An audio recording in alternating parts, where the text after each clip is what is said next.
James Bond melihat para penjahat sedang merusak mobilnya. Jadi dia mengeluarkan ponselnya dan menyalakan mesin mobil dari jarak jauh. Mobil itu seketika menyemburkan gas air mata. Bond kemudian mengarahkan mobil ke arahnya dari jarak jauh, menurunkan kaca jendela dan dengan cepat melompat masuk. Para petugas keamanan segera mengejarnya, sementara yang lain bersiap di depan untuk menghadang jalan Bond dengan tembakan. Bond bermanuver untuk menerobos kepungan, namun mobil di belakangnya terus membuntutinya dengan ketat. Bond menekan sebuah tombol dan bagasi mobil melontarkan ratusan paku baja.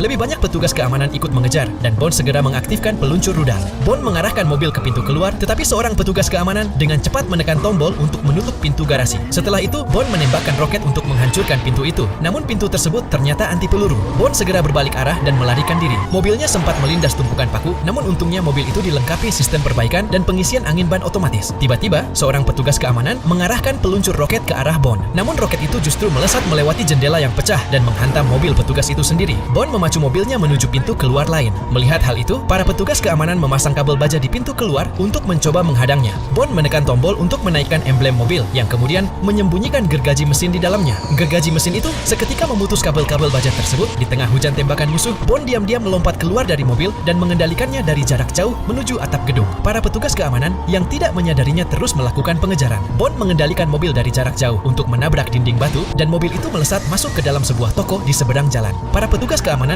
mengira Bond masih berada di dalam mobil. Bond berhasil memancing semua pengejar menjauh. Kemudian, Bond mengeluarkan ponselnya dan mengalirkan arus listrik ke sistem kontrol akses, sehingga pintu terbuka seketika. James Bond tiba di pintu masuk laboratorium, mengambil kunci utama dari ponselnya, kemudian memutar silinder kunci, dan pintu laboratorium pun terbuka. Bond masuk ke dalam laboratorium, membuka bingkai foto di dinding, dan menemukan brankas tersembunyi. Dia kemudian menggunakan ponselnya untuk mengambil sidik jari pada perangkat tersebut dan mencocokkannya dengan pemindai. Di dalam brankas itu terdapat sebuah encoder pelacak yang bernilai miliaran. Namun, Bond tidak mengetahui bahwa brankas tersebut dilengkapi dengan sensor. Tepat saat Bond hendak pergi membawa alat encoder tersebut, sepasukan besar petugas keamanan telah tiba di lokasi. Mereka melepaskan tembakan ke arah Bond. Bond membalas serangan itu sembari melarikan diri dan berhasil lolos tanpa cedera. Bond kembali ke markas dengan membawa alat encoder itu. Para ahli satelit memecahkan kode data GEBPE dan berhasil menemukan lokasi tenggelamnya kapal perang Inggris tersebut. Demi mengungkap kebenaran, Bond terjun dari ketinggian 10.000 meter langsung menuju permukaan laut dan menyelam ke dalamnya. Dia segera menemukan kapal perang itu, memasukinya, dan menemukan gudang amunisi. Namun Bond mendapati bahwa satu rudal telah hilang. Tiba-tiba, seseorang muncul di belakang Bond. Wanita itu adalah seorang agen EMI-6 yang juga datang untuk menyelidiki kasus ini. Tiba-tiba, kapal perang itu terbalik. Keduanya segera melarikan diri.